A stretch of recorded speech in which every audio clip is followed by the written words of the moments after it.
할렐루야. 하나님께서 이 시간 우리 모두에게 크신 은혜와 사랑을 베풀어 주실 줄 믿습니다.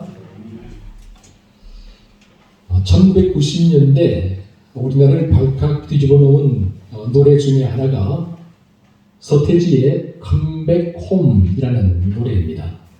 컴백홈. 서태지가 직접 작사하고 작곡한 노래인데요.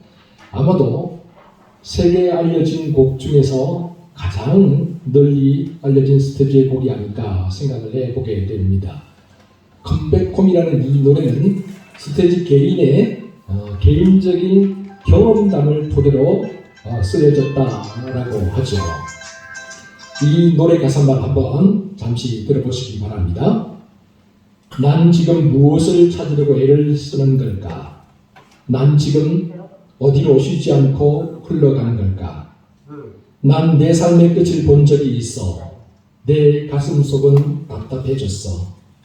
내 삶을 막은 것은 나의 내일에 대한 두려움. 그러면서 반복해서 컴백홈을 외칩니다. You must come back home. You must come back home 이라는 말은 너는 다시 집으로 돌아가야만 해 라는 그런 뜻이죠. 가히 1990년대 우리나라 사회를 발칵 뒤집어 놓은 이 노래 덕분에 실제로 가출을 했던 많은 청소년들이 집으로 돌아가게 되었다라는 그런 뉴스가 매일매일 방영이 되었다는 것을 제가 기억을 합니다. 이처럼 집을 나간 사람들, 돌아갈 집이 없는 사람들, 그래야 해서 저 영원한 하늘나라의 집마저도 잃어버린 채 살아가는 사람들, 그런 사람들의 이야기가 얼마나 많은지 모릅니다. 그리고 어쩌면 이것이 오늘 우리의 초상인지도 모르겠습니다. 여러분, 한 아버지가 있었어요. 이 아버지께 두 아들이 있었죠. 아버지가 제법 재력이 있는 그런 사람이었습니다. 그래서 아버지는 이 두 아들을 부족함 없이 키우려고 상당히 노력을 많이 했습니다. 제일 좋은 옷을 입히고요, 제일 맛있는 음식을 먹고, 또 제일 좋은 환경에서 제일 좋은 교육을 시키면서 이 아이들을 키우려고 노력을 했죠. 나름대로 부모 노릇을 하기 위해서 힘써 노력을 했던 거예요. 그러나 마음대로 되지 않는 게 자식 농사라고 했던가요? 언제 어느 시대나 마찬가지인 것 같아요. 부모 마음대로 되지 않는 게 자식 문제인 것 같습니다. 큰아들은 한 번도 아버지의 말을 어기거나 아버지에게 반항한 적이 없어요. 늘 아버지 곁에 머물면서 아버지가 말을 하면 그 말에 순종을 하고, 아버지가 이런 것을 원하면 그 뜻을 늘 받들어서 살았던 아들이죠. 참으로 모범적인 아들이었어요. 이처럼 겉으로 볼 때 큰아들에게는 아무런 문제가 없어요. 다른 사람들이 오히려 입이 마르도록 칭찬을 하죠. 그런데 둘째 아들은 그렇지 않아요. 둘째 아들은 큰아들과 달라도 너무너무 달라요. 성격도 얼마나 다른지 순종적이지가 않아요. 너무 자유분방하죠. 아버지와 집안 사람들의 눈치를 보는 것도 지겨워했고, 사람들이 자기를 형과 늘 비교하는 것도, 그런 이야기를 듣는 것도 너무 지겨웠어요. 형은 형이고 자기는 자기인데 왜 사람들이 자꾸 비교하는 건지. 그래서요, 이 둘째는 어떻게든지 무슨 구실을 만들어서라도 아버지의 집을 떠나서 자기 마음대로 자유롭게 살고 싶었습니다. 그리고 마침내 기다리던 기회가 찾아왔죠. 둘째가 아버지를 찾아갔어요. 그리고 아버지에게 말했습니다. 아버지가 죽으면 어차피 저에게 유산을 물려줄 거 아닙니까? 그러니 미리 유산을 저에게 물려주십시오. 여러분, 이게 무슨 말입니까? 아버지에게 일찍 죽으라는 거나 마찬가지잖아요. 세상에 이런 부요막심한 아들이 또 있을까요? 살아있는 아버지의 가슴에 커다란 대못을 쾅쾅 박아버리는 거예요. 그러니 요절을 내야지, 요절을. 그렇지 않습니까? 이런 자식은 당장 잡아다가 요절을 내야죠. 그런데요, 아버지는요, 이런 불효막심한 자식을 용납합니다. 이런 배은망덕한 자식을 몽둥이 찜질해서 호적에서 파버리는 것이 아니라 이 둘째 아들의 말을 듣고 곰곰이 생각을 해봅니다. 물론 화가 나죠. 속에서 열불이 터지지요. 밤잠을 잘 수가 없어요.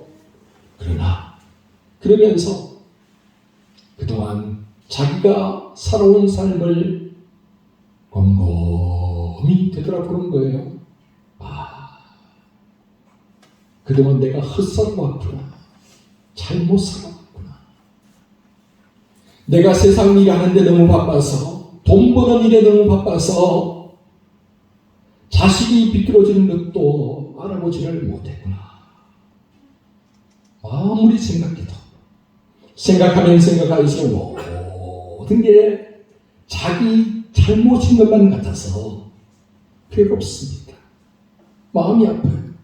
여러분, 부모의 마음이라는 게 다 그런 것 같아요.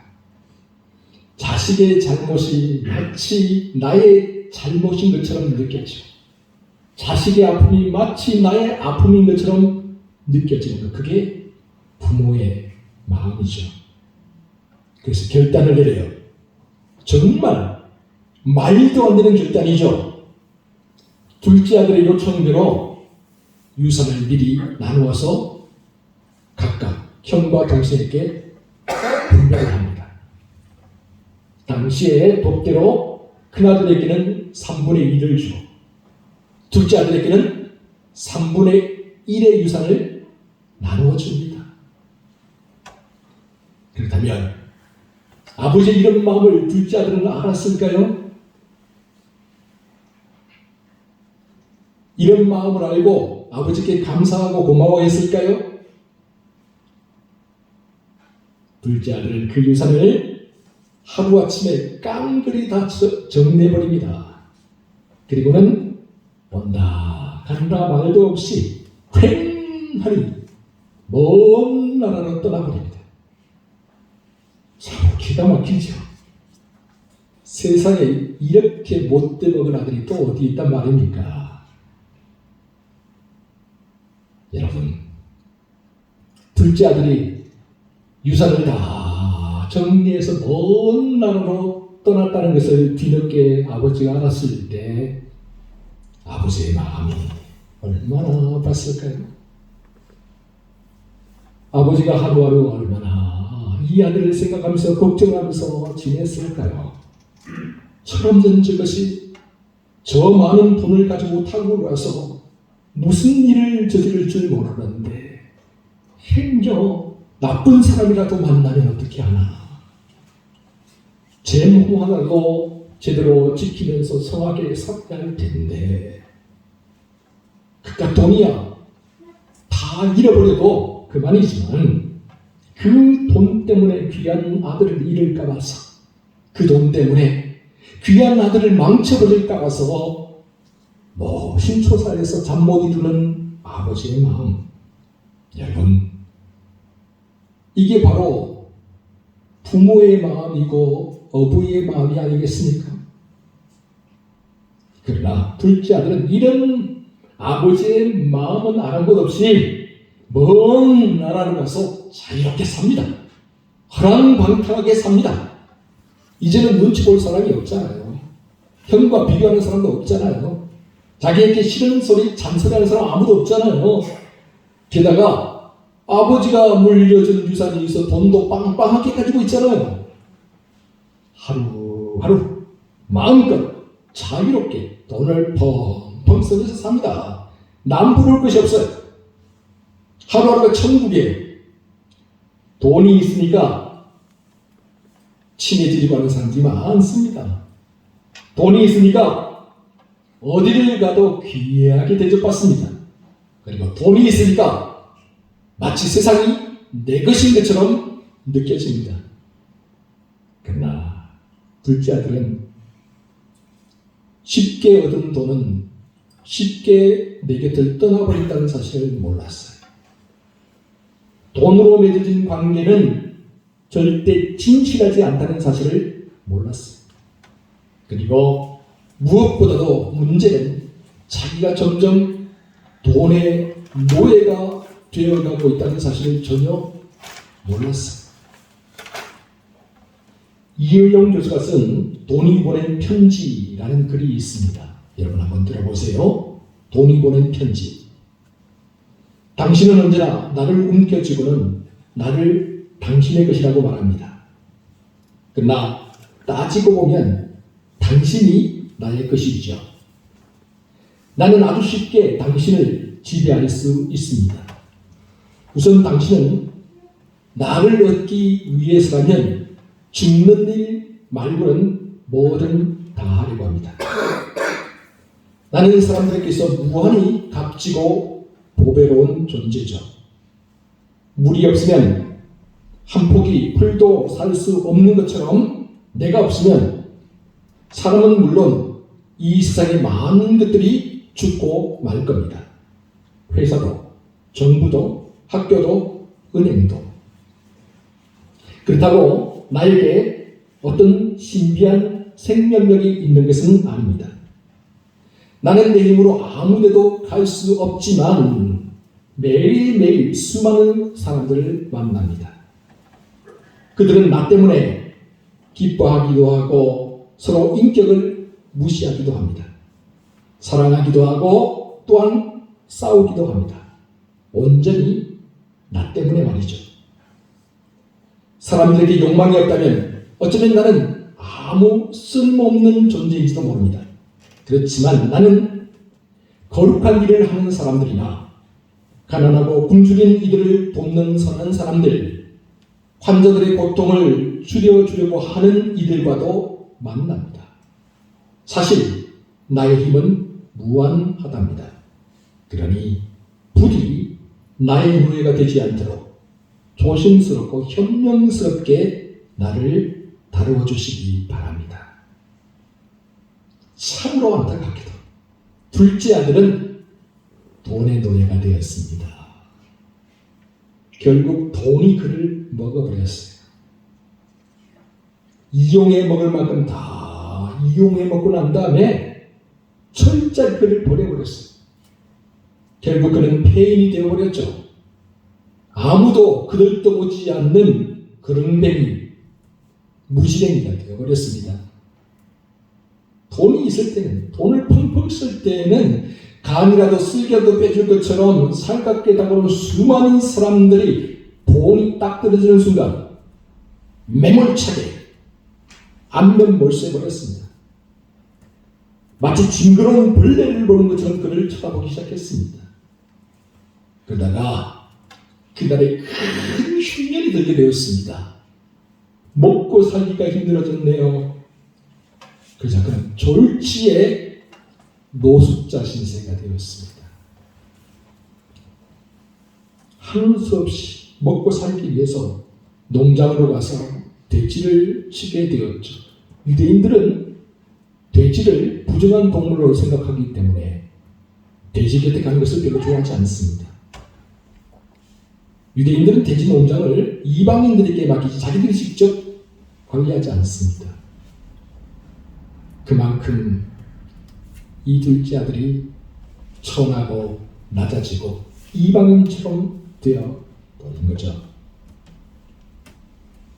하도 배가 고파서 돼지가 먹는 쥐염 열매를 먹어서 배를 채우고 싶은데 그 쥐염 열매마저 주는 사람이 없어서 먹지를 못하며 굶어 죽을 지경이 되었습니다.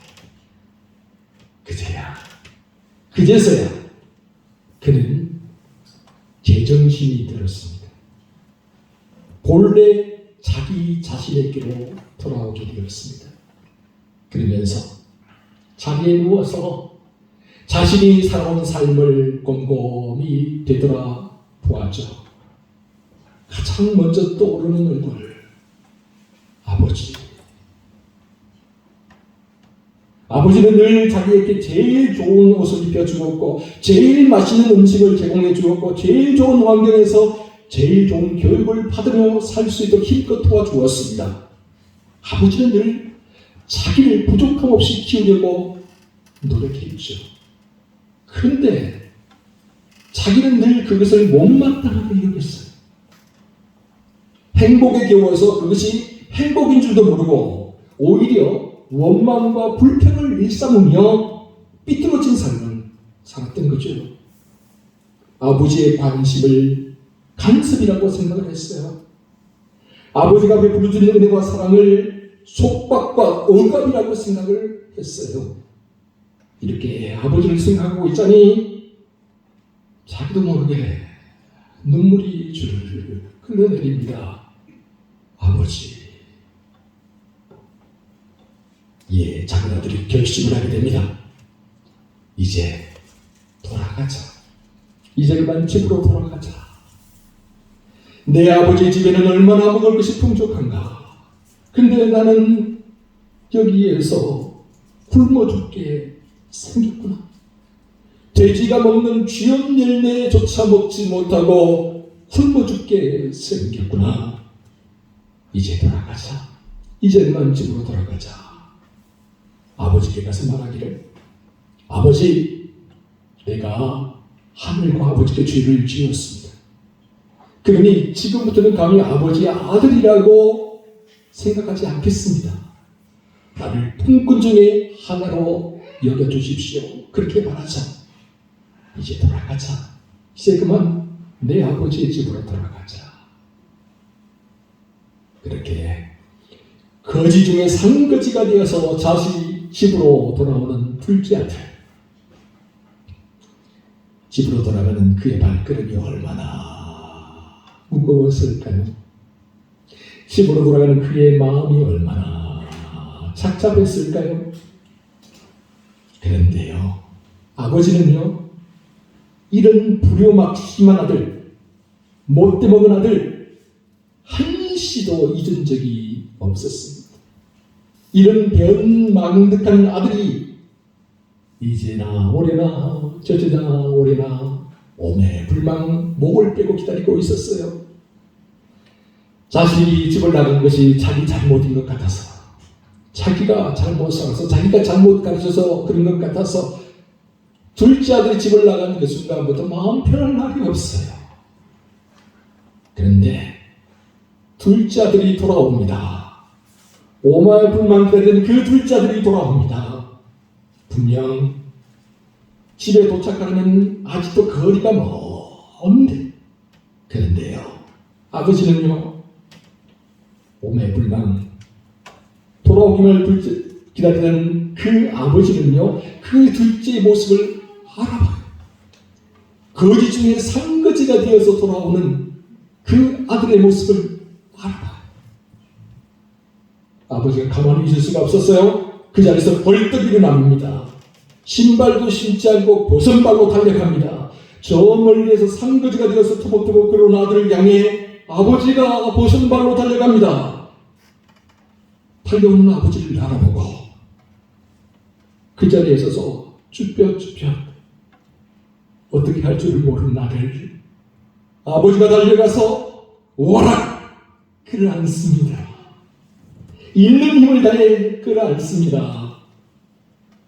아들의 심장 소리, 아들의 흐느껴 우는 소리, 아들에게 뜨겁게 입을 맞춥니다. 아들아, 내 아들아, 이제야 돌아왔구나. 이제야 돌아왔어. 참 잘 돌아왔다. 어서 들어가자. 우리 집으로 어서 들어가자. 이렇게 기쁘고 좋은 날, 내 인생에서 가장 기쁘고 좋은 날, 내가 너를 위해 동네 사람들을 부르고 크게 잔치를 베풀어야 되겠다. 아들아, 내 아들아, 잘 돌아왔다. 이제 돌아가자. 너를 기다리는 우리 집으로 돌아가자.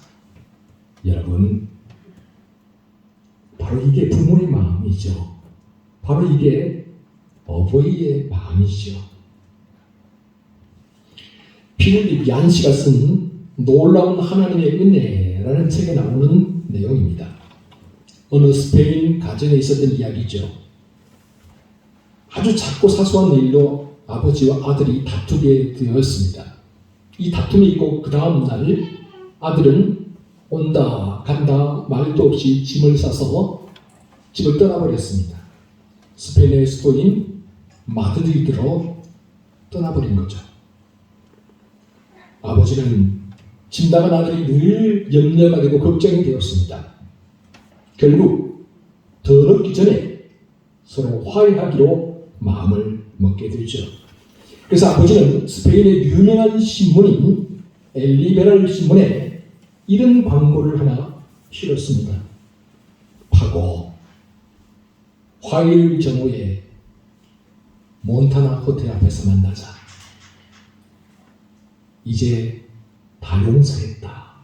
아빠가.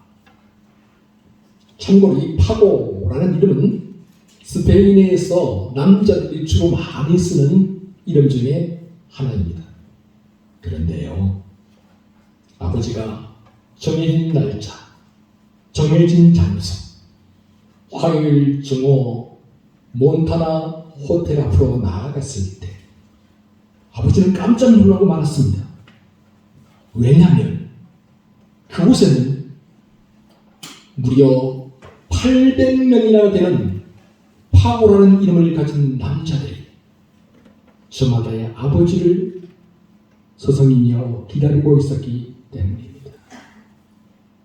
집을 나간 사람들, 부모와 화해하지 못한 자식들, 그래서 집으로 돌아오고 싶지만 돌아오지 못하는 사람들, 오늘 우리 곁에 이런 사람들이 얼마나 많습니까?